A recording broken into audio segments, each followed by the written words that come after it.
Bonjour, bonjour, na balandi nyonso ya émission na biso Diaspora Debout. Émission na biso ya mokolo ya lelo ebandi.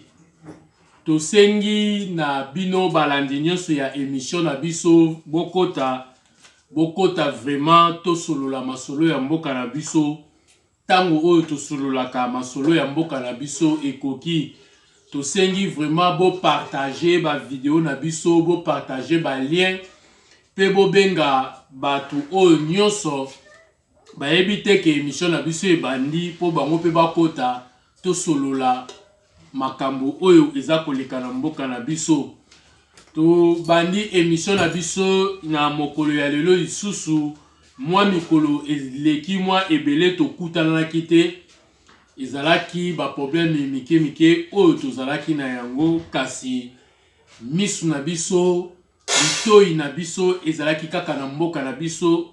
kolandela makambo ndenge nini eza kokende makambo ndenge nini eza koleka po na mboka na biso République démocratique du Congo ndenge tolobaka tokolala pongi te tokobundela mboka na biso kino tokozwa liberté totale kino tokolonga kino tokokoma na niveau oyo tozwi mboka na biso mobimba a possession ndenge epesamela biso esengeli biso nde to profiter na mboka na biso parce que ezali mboka oyo Nzambe apesa biso batu te ke tolukaka to botama ba congolais to toya na mokili oyo lokola ba congolais kasi Nzambe ya bolingo yende alingaki biso mingi nde atindi biso ba congolais atindi ba rwandais bazala pena munene ya mboka na bango pe bazala pepe ndenge bango bazali batuchi na bahutu biso pe ba bantu Nzambe pe apesi biso mboka na biso République démocratique du Congo asali biso ba congolais yango wana ata bango bayokeli biso zuwa ata baza koanvie biso ndenge bamesana koanvie ata bazoluka ndenge bazoluka bakolonga te parce que eza Nzambe nde mutu asalaka ndenge ya lingi yende mutu asala ba riche yende mutu asala ba pauvre yende mutu alongolaka mutu oyo aza mobola akomisi riche pe ye kaka mutu alongolaka mutu aza riche akwesi epakitisi ye na se nyonso depandaka na Nzambe yango wana mokolo ya lelo toye tosolola makambo ezoleka na mboka na biso tokomi na niveau nini oyo eza koleka parce que makambo eza ebele oyo esengeli tosolola na émission na biso ya lelo biso nyonso toyebi ke émission na biso oyo ya Diaspora Debout tobandaka yango na konetola kombo na Yesu Kristo na émission na biso lisusu ya lelo toye pona konetola kombo na Yesu Kristo likolo na nyonso Yesu Kristo abongi na lokumu abongi na masanzoli ndeko na ngai yo mutu oyo oza kolanda émission na biso esengeli opesa bomoi na yo na Yesu Kristo ondima ye lokola mokondi pe mobikisi na yo parce que soki yo boyi kondima Yesu Masiya yo nde mutu kopedre kasi Yesu Masiya ataki aza Nzambe ya pedre kate pe akotikalaka kopedre te mukolo moko Yesu Masiya alingi akota na Jérusalem bandeko ba mama ba papa bana ya Jérusalem batondaki na esengo pona kokumisa ye kosanzola ye kasi bakonzi na basoda baye kotelemela Yesu Kristo pona koyebisa Yesu Kristo yebisa batu na yo batika kokumisa o batika kotia makelele Yesu Kristo a répondre bango ayebisi bango ata bango baboyi kokumisa ngai kasi papa na ngai akotelemisa mabanga oyo ekokumisa ngai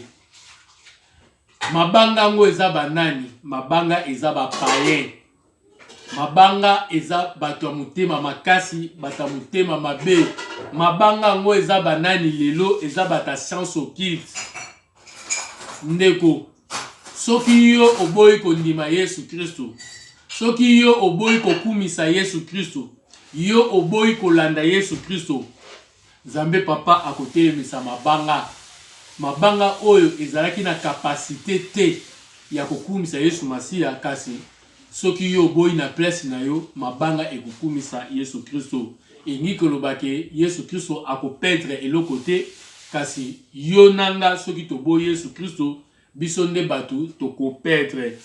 engi koloba nini ndenge Bible lobi moko te akoki koleka epai Nzambe papa soki aleki epai na Yesu Kristo te. Nzamba lobis ayebisi biso susu na Bible wana mwana na nga bolingo na pesi affection na nga nyonso epa na ye bondimela ye. Donc Nzambe papa atindi biso tondimela mwana na ye Yesu Kristo. Nde elingi koloba yo ndeko kobungisa tante kozala distraite kolanda mokilite pe bisenga mokilite ndenge Bible lobi elenge sepela na bolenge na yo kasi yebaka mokolo moko jugement ekozala. Siko soki toke selon Bible jugement ne kozala ndenge nini? Jugement mutu oyo akojuge ekozala kaka ye Yesu Kristo nde akoya na mokili pona kozwa église na ye nde tobengi yango le jour de enlèvement temps de la fin o mokili baza koloba nde yango wana ezosenga yo na nga lelo tobongola mitema toyamba Yesu Kristo oyo azali solution na biso. Tobandaka émission na biso na konetola kombo na Yesu Kristo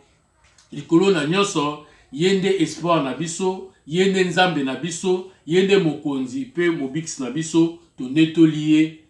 nzambe ya Abraham nzambe ya Isaac nzambe ya Jacob nzambe ya Moze aedi na bala o azali père ya réveil ya mboka na biso nde biso nyonso tolobi merci Seigneur Jésus-Christ de Nazareth. Tokoti na émission na biso ya mokolo ya lelo topesi bambote na balandi nyonso ya émission na biso pe tosengi na bino batu o bozolanda biso bo partager ba lien bo partager ba vidéo na biso tozopesa merci na ba abonné na biso nyonso yo mutu o nanu o s'abonner te na chaîne ya YouTube na biso ya Diaspora Debout soutenir biso ndenge pe bandeko o basi ba s'abonner pe ba soutenir biso to na posa ya soutien na yo s'abonner partager like ba vidéo na biso pe commenter to na posa ba commentaire na bino ceux qui peuvent oza na posa ya mituna numéro na biso to komaka ngo na YouTube na biso bisika o to tiaka titre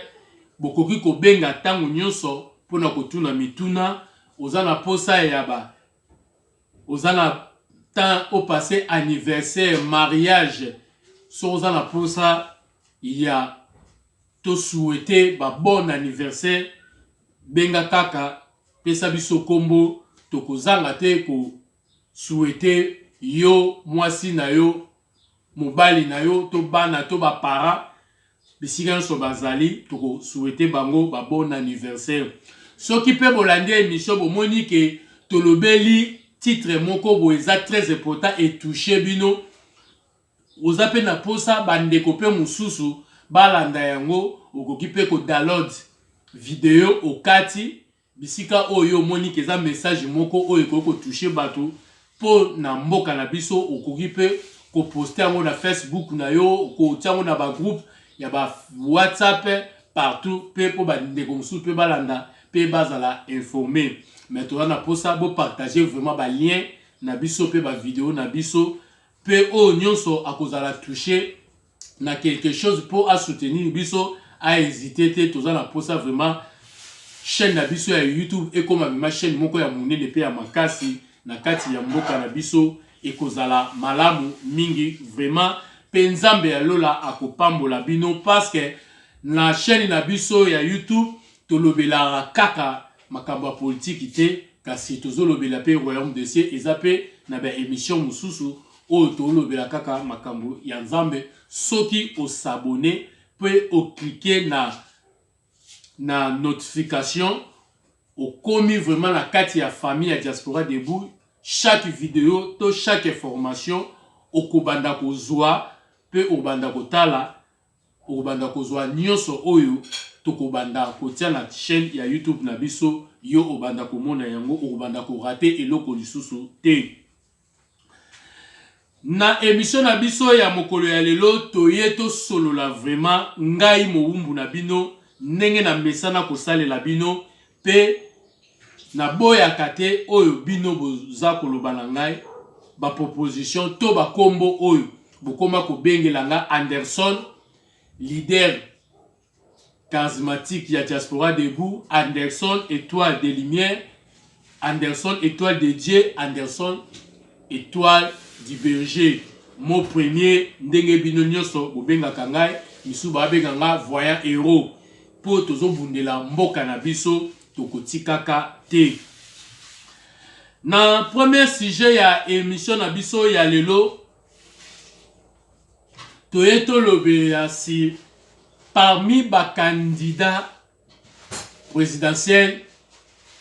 ya mboka na biso na élection oyo ekosalama na décembre ezala ba candidats baza ba homosexuel, ezala ba candidats oyo baza ba franc-maçon. Toye tolobela yango pona ko expliquer na peuple congolais boyebaka déjà que parmi ba candidats ezala ba candidats ya ba franc-maçon ba homosexuel. Toye tolobela yango vraiment peuple congolais bolanda émission ebandeli kino suka po boyeba soki tosali erreur ya mukie moka na biso ekei bako autoriser mwasi na mwasi bazobalana mobile na mobile bazobalana soki toke ko voter ba candidat lokola ba candidat oyo ba franc-maçon ba homosexuel batu ya desimi oyo tolobaka ba phone oyo ekotaka desimi tokolobela lisusu si prophétie ya apôtre Dalo tokolobela yango na émission na biso ya lelo. Après tokolobela lisusu si déclaration ya Martin Fayulu o awuti kosala tango a déposer candidature na ye maloba nini alobi ndenge aboude tous les candidats alobi les seuls ezakaka ye candidat unique ya opposition eza ye eza mosusu te parce que ye ndaza na ba capacité nyonso o esengeli pour azala candidat ya opposition.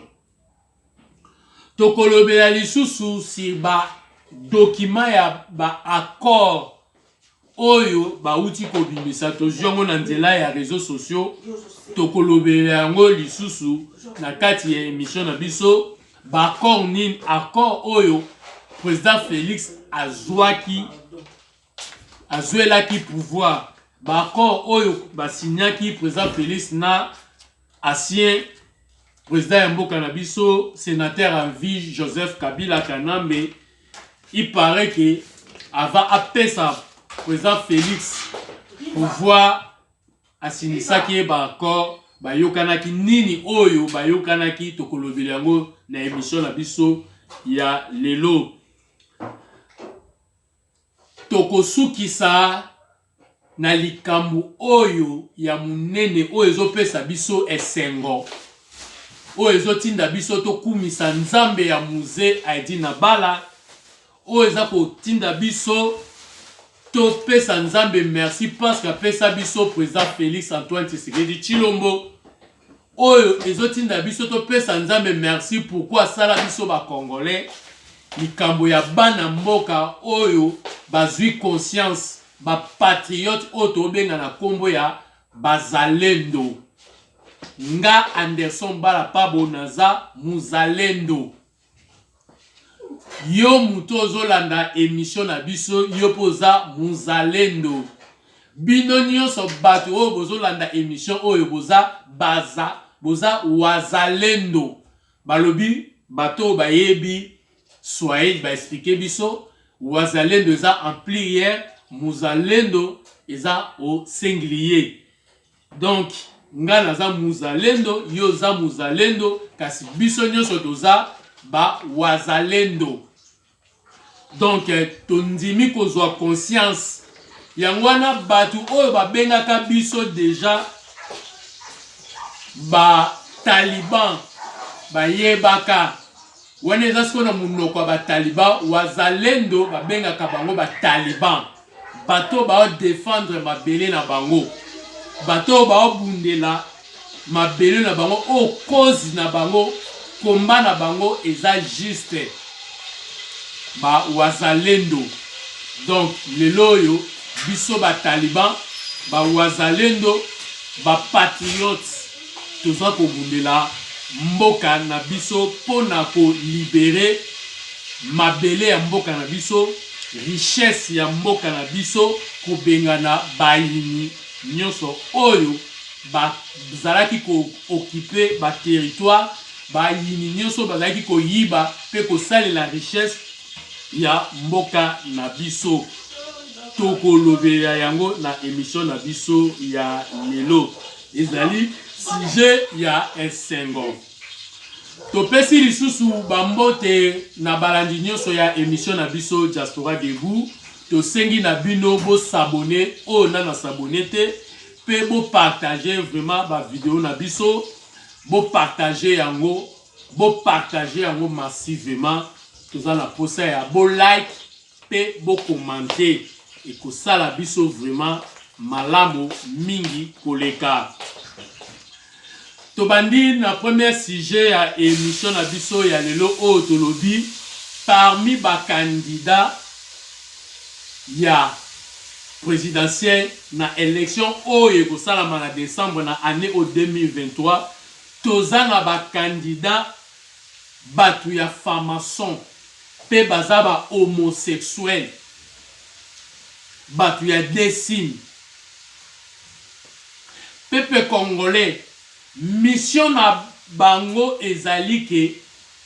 bazongisa biso ba congolais na boumbu,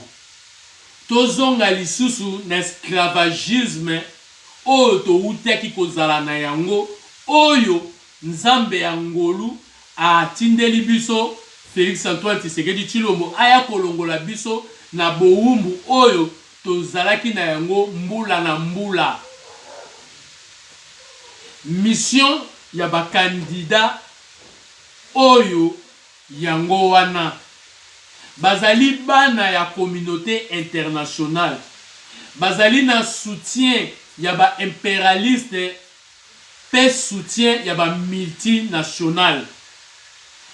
Parrain na bango ezali Paul Kagame. Lokola Paul Kagame akomi na suka, eloko na bango ya suka, stratégie na bango ya suka ekomi nde yango wana. Lokola Paul Kagame akomi kolela, Paul Kagame akomi komi mona lokola liwa ekomi koyela ye, azoyeba te akokima wapi, akokota wapi, akosala nini. Ake kofunda biso na tribune ya Nations Unies na États-Unis ke gouvernement na biso aza ko soutenir bato bakomi koboma o ezali peuple tuti o bazali peuple moko minorité. Toyebi te baza minorité par rapport ya ba tribu nini to par rapport ya ba peuple nini. Paul Kagame ba luki mboka na biso na butu mo etongo pokwa bazokoka lisusu komona yango te, bakoka lisusu kozwa yango te. Balobi il faut batia ba mécanisme nyonso o esengeli pona kobimisa candidat na bango oyo azali franc-maçon. Biso nyonso tolanda to soki bolanda yango te, bobenga nga na numéro na ngai oyo bokozwa yango na chaîne ya YouTube,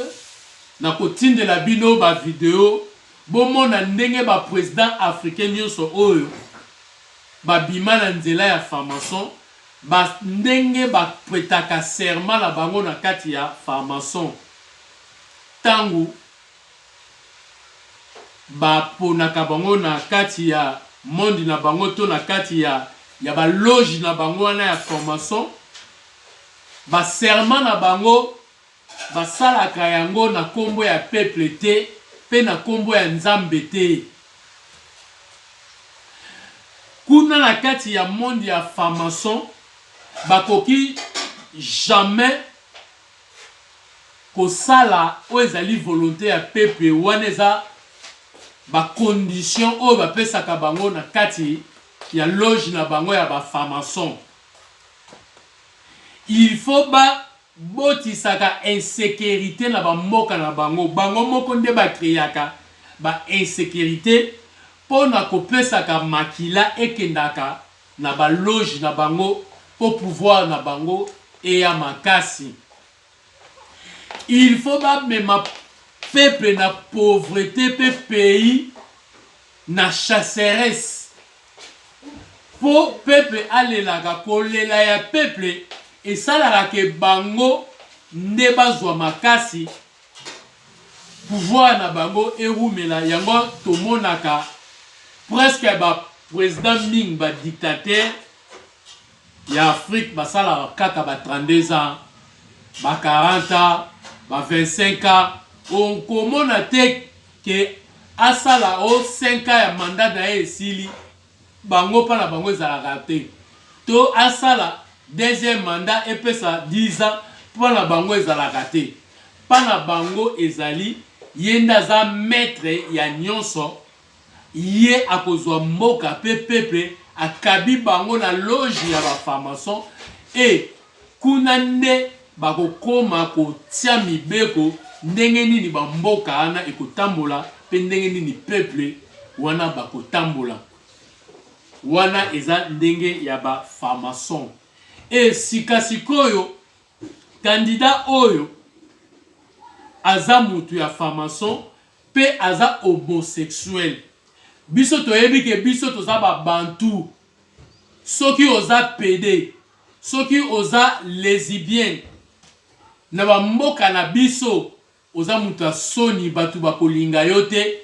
batu bakozala kofinga yo batu bakozala kochola yo pe na famille na bino bakobanda ko regretter pourquoi babotaka yo même kozala soni pona ba parents na bino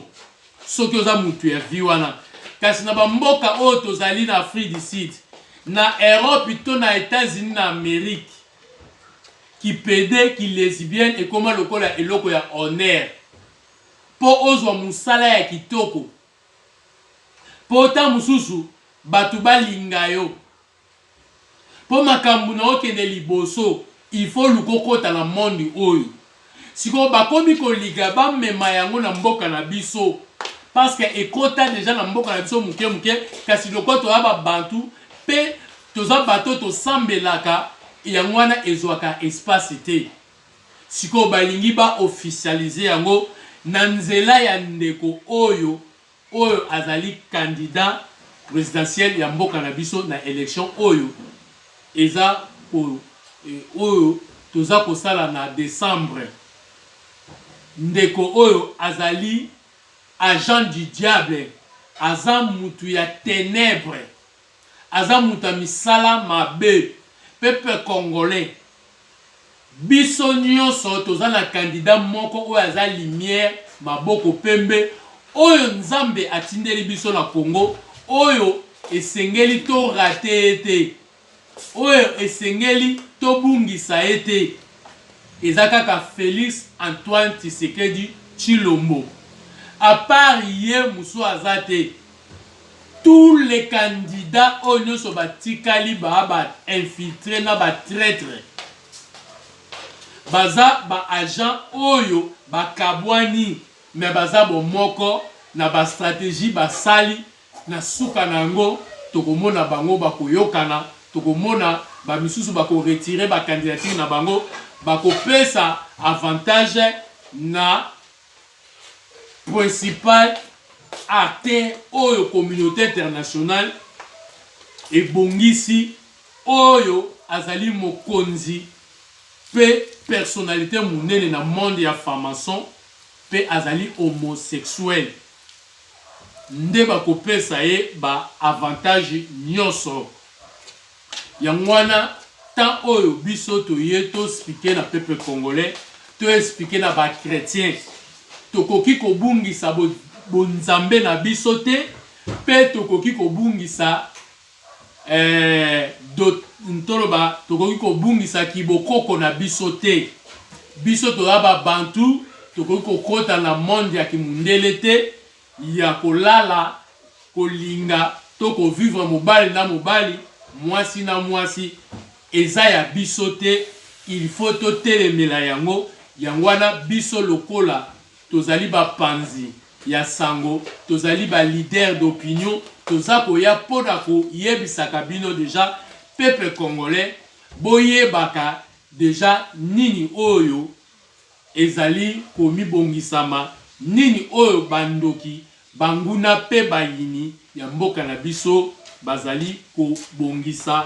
mpona koluka kozongisa mboka na biso nsima yango wana tulingaki toyebisa na peuple congolais bozala prudent ekozala vraiment malamu mingi kasi na boy nanga kotanga kombo ya kandida yango kasi bino moko boyebi kandida ngo azali nani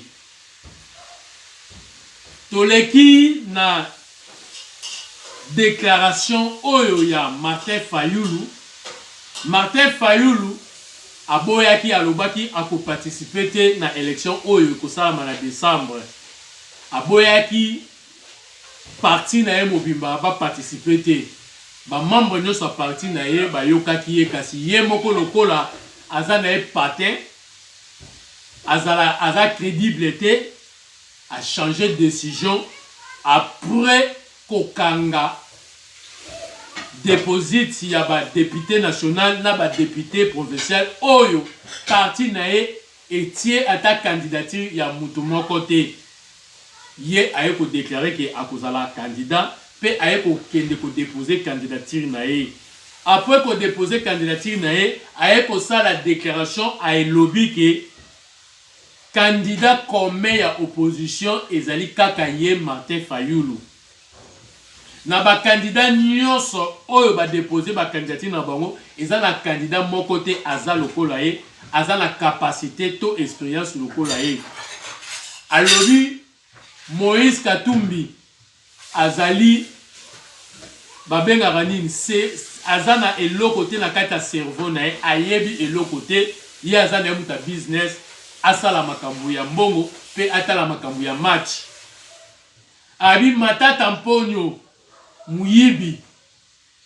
oyo baoluka kutu bakanga ye Adolphe Mozito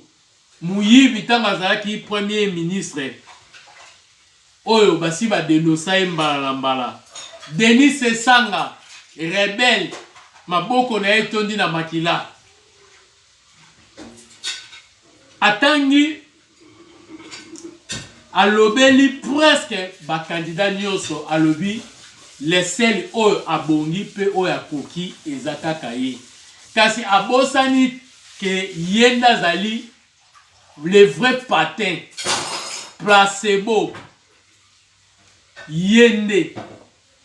tokoki kobenga ye Kayen atunaka lokola mupepe ya Kaina aza lokola vacabon ndenge balobeli mupepe ya Kayen ya Kaina oyo muto osala tour du monde mazoyeba te eloko nini azosala na fingi ete ke aza vacabon mais aza lokola par rapport ya ndenge balobaka na Kaina kozala lokola vacabon azoyeba te nini oyo esengeli ya sala na 2018 na élection ya 2018 alobaki na koparticiper te na élection oyo ekosalama na machine à voler to machine à voter mais na suka nango aparticipaki pe akomi kosenga vérité des urnes kaka ye turo lisusu alobi akoparticiper te ye wana lisusu aye wana aye koparticiper kaka ye nde mutu awutaki kosangana na bakabila na ba Matata Mponyo, na ba Denis Esanga, na ba Moïse kuta pesi ye ba mbongo. Abengisi bango na Katanga, liesi bango, azui bango en charge. Moïse azongisi bango na Kinshasa, atindeli bango ba mbongo. Baye bakutani na kata Kinshasa, Moïse a dépensé pour na marche o eshuaka à l'event. Oyo ba uta ko kangela conseiller ya Moïse Katumbe Salomo échec ya marche na muta bimisa ba mbongo sa makabole so Moïse siko lelo yo Martin Fayulu alobaki bango bakokite yenda koki atake bango nde basali ke yazala lelo ndenge azali. Donc Martin Fayulu zwa conscience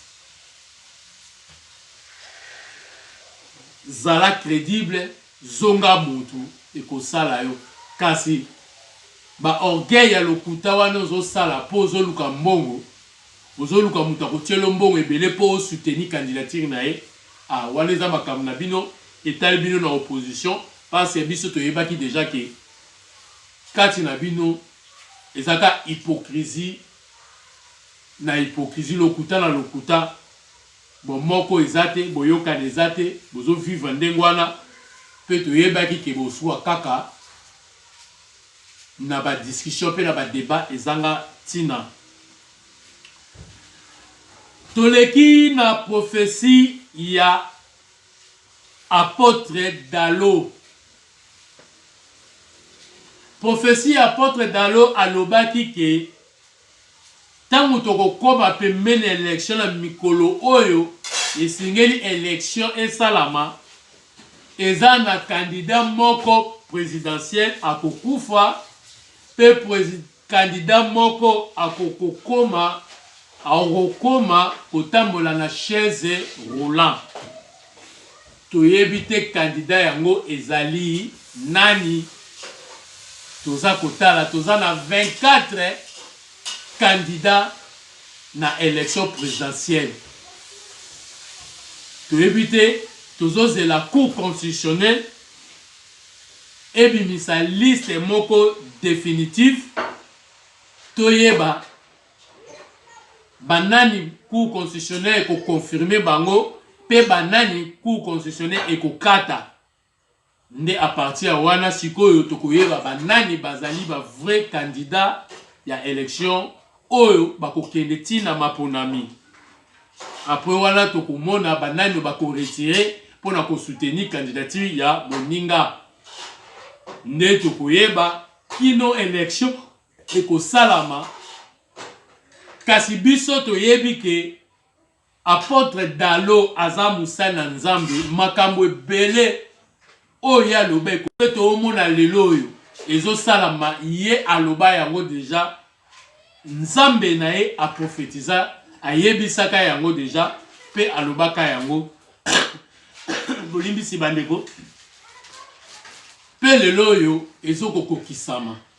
Donc likamba prophétie oyo tozoyebisa na ba candidat présidentiel bobo sa na prophétie oyo te po mususu bakokufa pe ba mususu bakotambola na chaise roulant toko koya ko confirmer bino tango e kokisama. Toleki na likambo ya document to ya ba accord document oyo wuti kobima ya accord oyo ebandaka na babada koloba yango preuve ezalaka te bata FCC bata opposition bato ndenge na ndenge baleka baloba kasi tosenga bango babimisela biso preuve kino lelo totinga komona preuve te. Toye komona nanga a Kimi asali déclaration alobaki akolobela pe sur ba accord parce que pouvoir oyo ya Félix Antoine Tshisekedi Tshilombo ebandaki na ba accord. Après tomoni silence ye moko kutu Kabila Kanambe sénateur en vie ake katanga lobiki akoloba kino lelo oyo toyebi te nani yango akanga ye munoko alobaka te. Toye komona John Numbi pe yepe aye koloba lisusu que eza na bakor oyo esalamaki mpo président Félix azwa pouvoir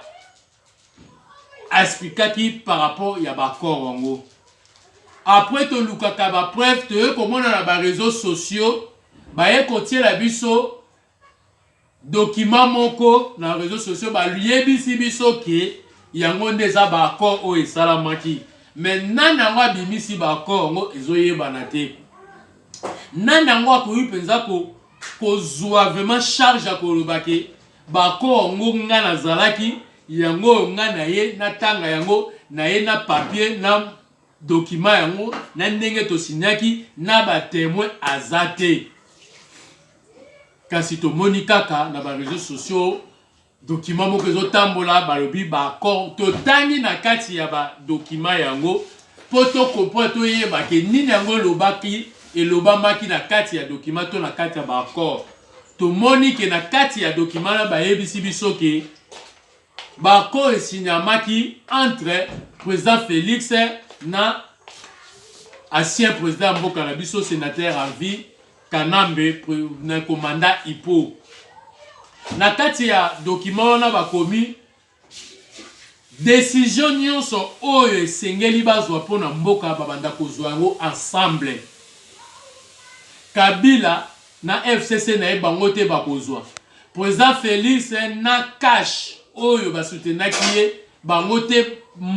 bango moko te nde bakozwa décision. Mais mpona kozwa décision mpona kosala likambo moko na mboka esengeli bakutana basolola bapesana baide bazwa conclusion nde bakozwa décision ensemble. Soki balingi banome premier ministre banome général chef d'état-major banome inspecteur ya police to général ya police numéro 1 balingi basala eloko moko boya munene esengeli bakutana esengeli basolola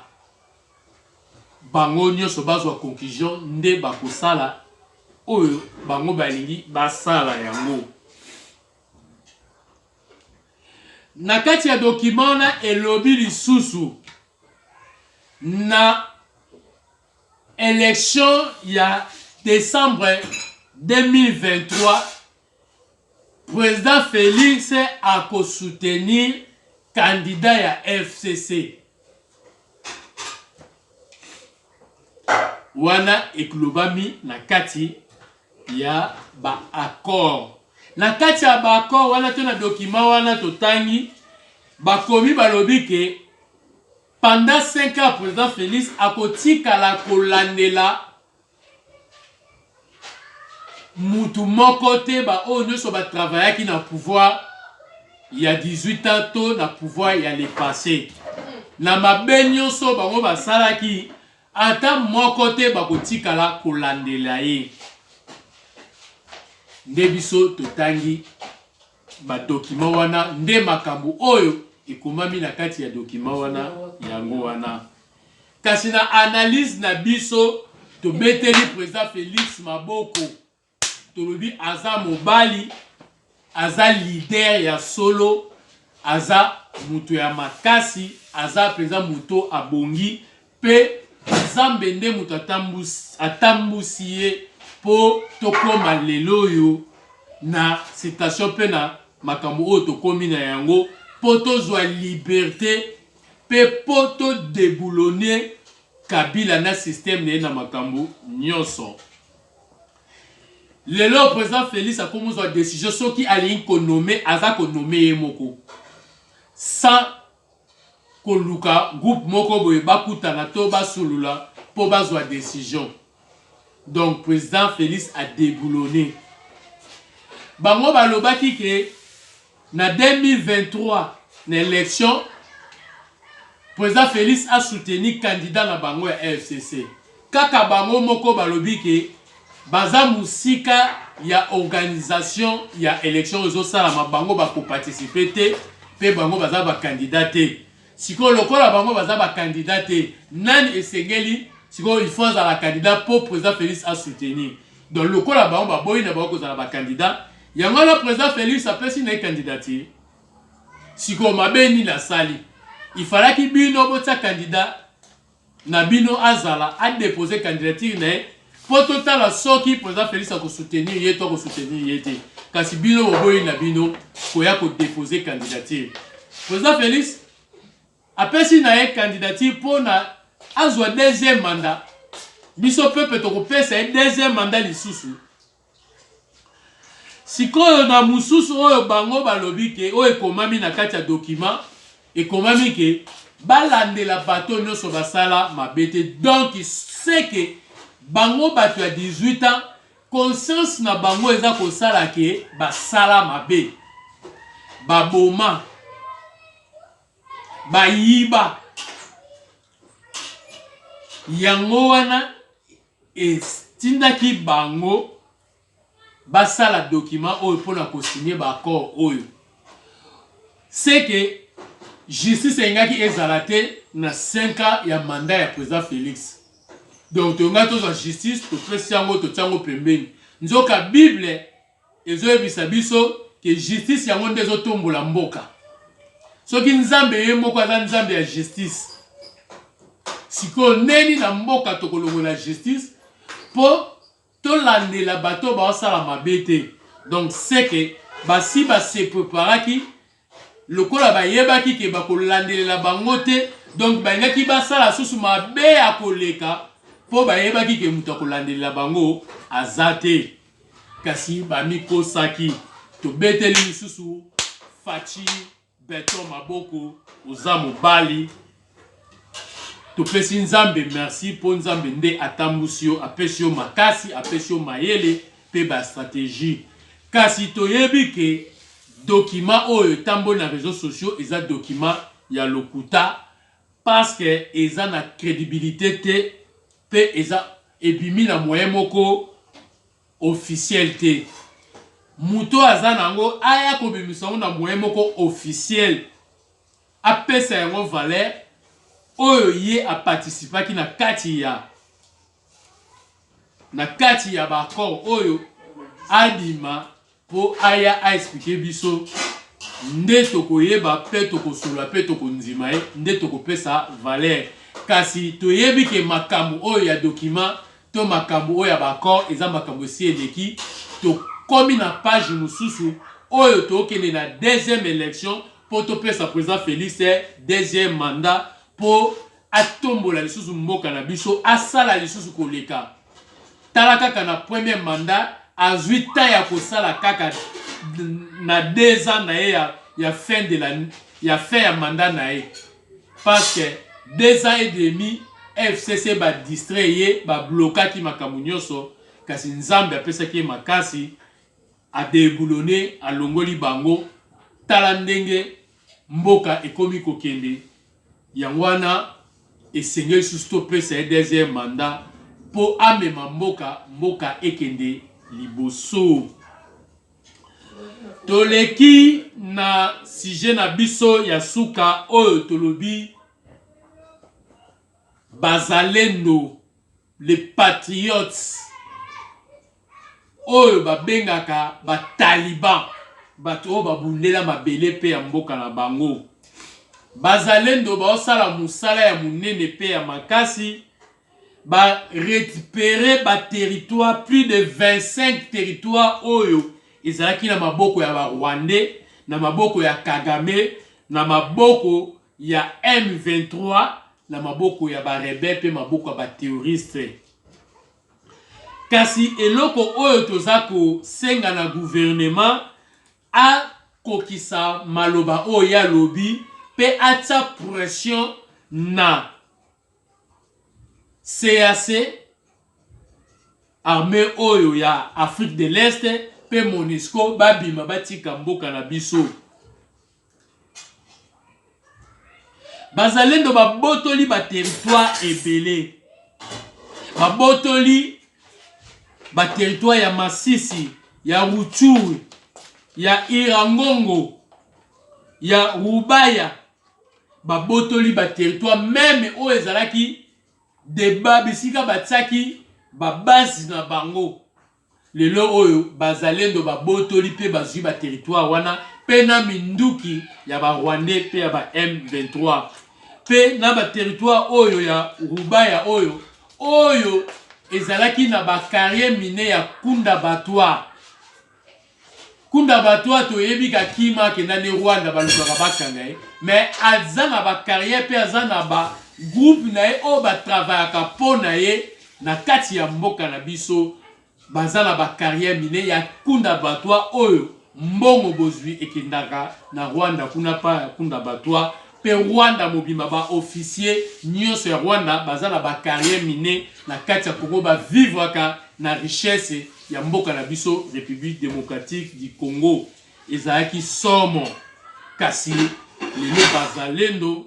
bazosala musala kala mingi te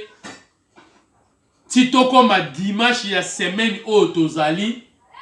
na kosi bino te tokoyoka bunangana ezongi na maboko na biso ba Congolais yangwana toza kokebisa basoda ya CAC oyo ya Afrique de l'Est oyo bakomi koluka ko empêcher peuple congolais ba progresser peuple congolais ba évoluer te bakomi koluka ko empêcher kutu ndenge toyoki basoda ya Kenya bakomi même ko beta biso peuple congolais ba patriote ba taliban ba wazalendo bakomi ko beta biso même masasi yangwana tosengi na Félix Antoine Tshisekedi Tshilombo atake leader président papa na biso Mukwa Tombolo président Fachi Mobongisi abongisa atala te luka obengana obimisa batu ya organisation oyo ya CAC oyo ya Afrique de l'Est oyo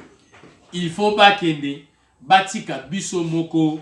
bana mboka to bundela mboka na biso peuple congolais tozali na sima ya peuple oyo pe ya ba volontaire nyonso oyo bakeko bakisama ebele ya peuple oyo bandimi en tout cas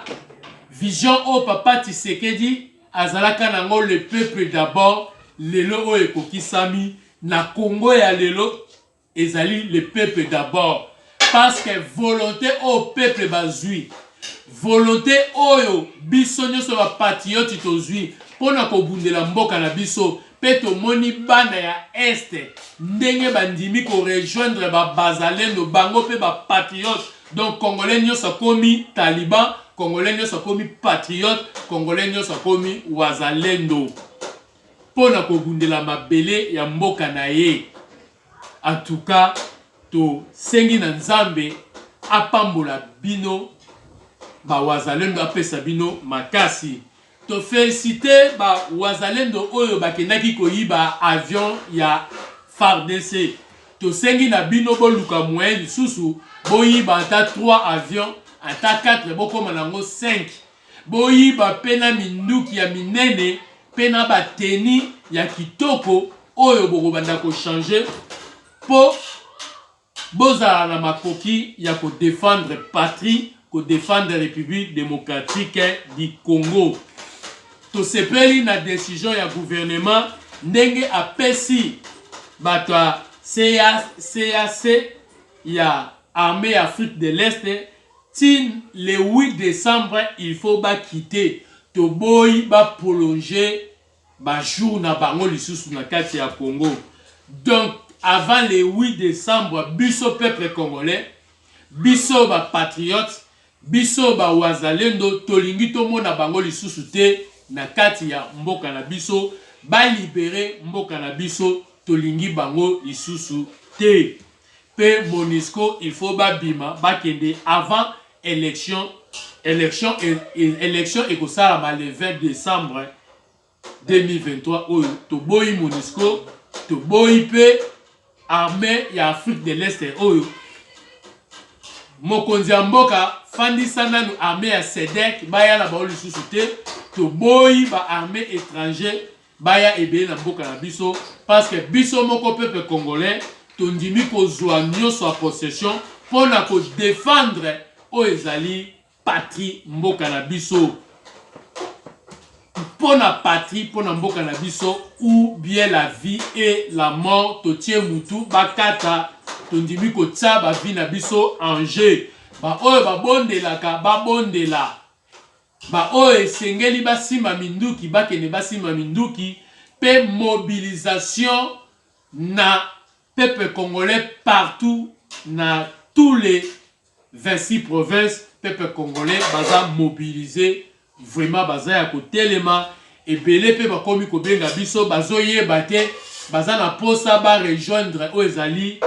ba wazalendo bazoyeba te moyen nini ndenge nini bakoko sala po ba rejoindre bango pe bakota na kati ya groupe ya wazalendo mpona kodefendre patrie kodefendre mabele ya mboka. Ebele baza na Congo central, mususu baza na Bandundu, mususu baza na Grand Équateur, na Kasai. Bazoye bate ndenge nini bako rejoindre kasi toko tuna toko kota po toyeba tozwa ba information to pesa na bino bato ozana posa bo rejoindre o ezali pona ko défendre mboka na biso République démocratique du Congo. Topesi merci na balandi nyonso ya émission na biso Diaspora Debout. Émission la biso et komi na suka. Vive la République démocratique du Congo. Ya papa la biso Etienne Tshisekedi wa Mulumba, père de la démocratie, super héros national. Vive la République démocratique du Congo. Ya Félix Antoine Tshisekedi Tshilombo, héros vivant, véritable Sisamidimbu. Nzambe azala na bino peuple congolais. Tokutani na mbalasima. Nzambe apambola balandi nyonso ya émission na biso Diaspora Debout pe apambola mboka na biso République démocratique du Congo. Merci beaucoup. Bye.